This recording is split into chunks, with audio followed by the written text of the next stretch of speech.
বিসমিল্লাহির রহমানির রহিম।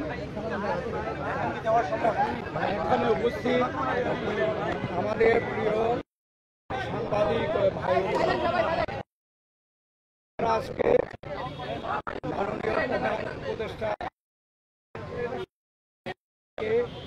আমি ডক্টর মঈন খান এবং আমির খসরু মোহাম্মদ চৌধুরী সালাউদ্দিন সাহেব আমরা চারজন মাননীয় প্রধান উপদেষ্টার সাথে সাক্ষাৎ করতে এসেছিলাম। আমি আপনাদের কাছে একটু সময় চাচ্ছি। সালাউদ্দিন সাহেব পিছনে বসছে, সে আসতেছে। আচ্ছা,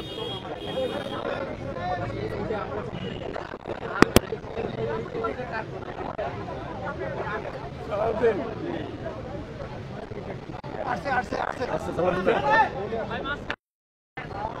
ধন্যবাদ আপনাদেরকে আমাদের জন্য অপেক্ষা করার জন্য। মাননীয় প্রধান উপদেষ্টা আমাদেরকে আমন্ত্রণ জানিয়েছিলেন তার সাথে সাক্ষাৎ করার জন্য। আমরা ইতিমধ্যে নাম ঘোষণা করেছি, তবে আমাদেরকে আলোচনার বিষয়বস্তু আগে জানানো হয়নি।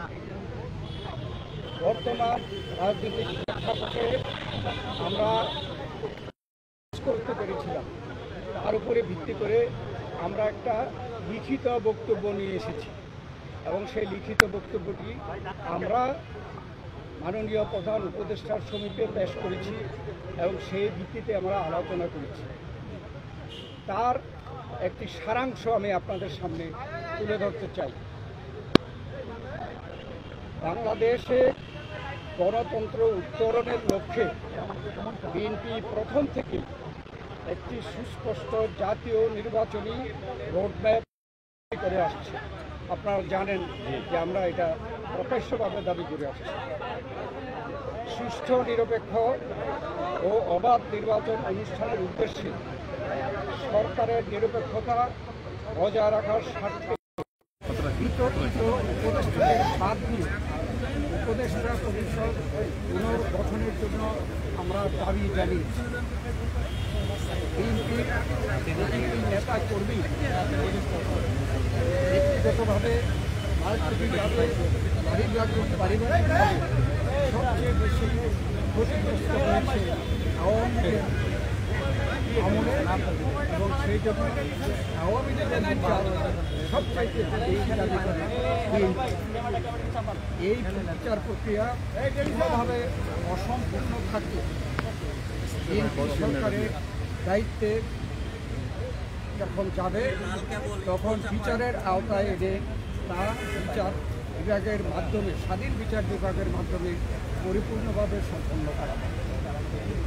নির্বাচন সংশ্লিষ্ট সংস্কার কার্যক্রম অবিলম্বে সম্পন্ন করে ডিসেম্বরের মধ্যে জাতীয় সংসদ নির্বাচন অনুষ্ঠানের জন্য দ্রুত একটি রোডম্যাপ প্রদানের দাবি আমরা জানিয়েছি। বাংলাদেশের মানুষ বিশ্বাস করে যে অন্তর্বর্তীকালীন সরকারের দায়িত্ব হচ্ছে একটি সুষ্ঠু নিরপেক্ষ নির্বাচনের মাধ্যমে বাংলাদেশকে গণতন্ত্রে উত্তরণের প্রক্রিয়া দ্রুত সম্পন্ন করা হবে। যে কোনো উছিলায় নির্বাচন যত বিলম্ব করা হবে, আমরা মনে করি জাতির কাছে আবার স্বৈরাচার পুনরায় ফিরে আসার ক্ষেত্র প্রস্তুত হবে। এর দায় দায়িত্ব বর্তমান সরকার ও তাদের সাথে সংশ্লিষ্টদের উপরে বর্তাবে। বিএনপি সম্প্রতি যে নানা ধরনের গুজব আছে, সেই প্রেক্ষিতে আমরা বিএনপির পক্ষ থেকে বলেছি, বিএনপি কখনই প্রধান উপদেষ্টার পদত্যাগ চায়নি, বরঞ্চ প্রথম দিন থেকেই এই সরকারকে সর্বাত্মক সহযোগিতা করে আসছে। আমাদের যে আলোচনা তার এই সারাংশ ছিল এতটুকু। আপনাদের সকলকে ধন্যবাদ। আপনারা সরকারের তরফ থেকে কোনো সুনির্দিষ্ট রোডম্যাপের আশ্বাস পেয়েছেন কিনা? আপনারা যে দাবি জানিয়েছেন, ওনারা কি বলেছেন সেটা পরে। আমাদের যে আলোচনার মধ্যে আসছে সংস্কার, বিচার এবং নির্বাচন মূল। আমরা বলেছি একটার সাথে আরেকটার কোনো সম্পর্ক নাই, কেননা সংস্কার চলমান বিষয়, এটা চলতে থাকবে। আমরা আশা করেছি এই সরকার সকলের সাথে ঐক্যমতের ভিত্তিতে একটা সংস্কার প্রস্তাব দেবে, সেটা চলমান থাকবে। এবং আমরা যদি ভবিষ্যতে জনগণ আমাদেরকে ক্ষমতায় বসায়, আমরা সেই সংস্কার চলমানভাবে আমরা সংস্কার বাস্তবায়নের আমরা প্রচেষ্টা নেব।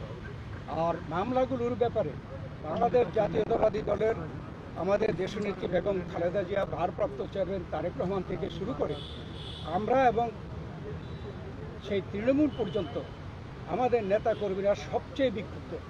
আমরা এই স্বৈরাচারী ফ্যাসিস্ট সরকারের কর্তা ব্যক্তিদের এবং যারা দায়ী তাদের বিচার চাই। অতএব আমরা তো বিচারের পক্ষে, তবে বিচার ব্যবস্থা যে স্বাধীন চাই, আমরা স্বাধীন বিচার ব্যবস্থা এই বিচার সম্পন্ন করবে। এটাও কোনো দিন তারিখ ঠিক করে দেওয়া সম্ভব না, বিচারের আওতায় আনা হবে। এবং আমরা বলেছি যে যেগুলো সম্পন্ন না হবে সেগুলো যদি বিএনপি ক্ষমতায় যায় তাহলে বিচারের আওতায় এনে স্বাধীন বিচার ব্যবস্থার মাধ্যমে এই বিচার সম্পন্ন করবে। তার মানে কি আপনারা আজকেও কোনো আশ্বাস পান নাই সুনির্দিষ্ট রোড ম্যাপে? না, এটা স্পেসিফিক কোন রকমের এরকম কথা হয় নাই, উনি স্পেসিফিক জানান নাই। আমরা আমাদের দাবি হয়তো বা ওনারা ওনার প্রেসের মাধ্যমে জানাবেন। আজকের আলোচনা আপনারা সন্তুষ্ট কিনা? এখনো প্রতিক্রিয়া জানানোর দরকার নেই, ওনারা প্রেস সেকশন কি বলে তারপরে আমরা প্রতিক্রিয়া যতটুকু হয়েছে আপনারা কথা বলতে পারি। আমি একটু বলি, এখানে আমি একটু বলি, মূলত সংস্কার এবং বিচার, নির্বাচন, এই তিনটার উপর আলোচনা হয়েছে এবং সংস্কারের ব্যাপারে আমরা এটা পরিষ্কার এবং ওনারা একমত হয়েছে সংস্কার যেখানে ঐক্যমতের ভিত্তিতে হওয়ার কথা তার ভিত্তিতে সংস্কার কাজ সম্পন্ন হবে এবং সেই কাজ অতি সহসা সম্পন্ন করা সম্ভব। এখানে কোনো দ্বিমত পোষণ করেন না। বিচার ব্যবস্থা বিচার বিভাগ করবে এবং বিচারের আওতায় আনার ব্যাপারে যে আলোচনা হয়েছে এখানে ওনাদের কোনো দ্বিমত নাই। সুতরাং ডিসেম্বরের আগেও নির্বাচন করা সম্ভব, এই আলোচনা হয়েছে। এখানে কিছু উপদেষ্টার পদত্যাগের ব্যাপারে আপনারা দাবি জানিয়েছিলেন। পদত্যাগের ব্যাপারে আমরা লিখিত বক্তব্যে জানিয়েছি, আগেও জানিয়েছি। নিরাপত্তা উপদেষ্টা এবং আর দুইজন ছাত্র উপদেষ্টা যাদের কারণে এই সরকারের নিরপেক্ষতা ক্ষুণ্ণ হচ্ছে তাদেরকে বাদ দেওয়ার জন্য আমরা আজকেও লিখিত বক্তব্য আমরা দিয়েছি। ওনারা কোনো আশ্বাস বা কিছু দিয়েছে? সেই আশ্বাস ওনারা দেখবেন, আমরা আমাদের বক্তব্য দিয়েছি। যে তিনটি বিষয় নিয়ে আমরা কথা বলেছি আপনারা শুনেছেন, সংস্কার, বিচার এবং নির্বাচন। আমরা স্পষ্ট ভাষায় বলেছি যে আর মিউচুয়ালি এক্সক্লুসিভ, একটার সঙ্গে আরেকটার কোনো সম্পর্ক নেই।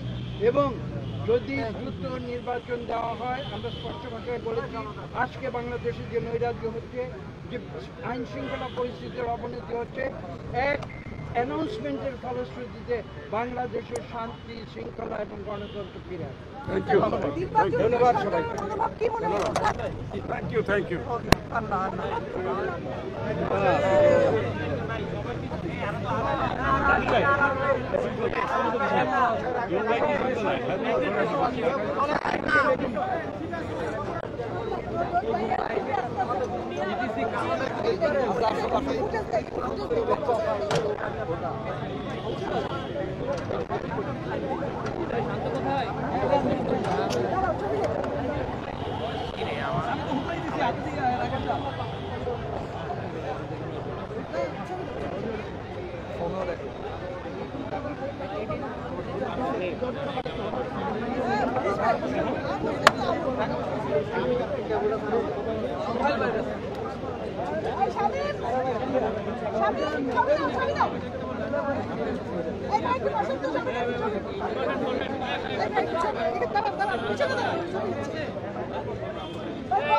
ছবি দিচ্ছে তো ভাই।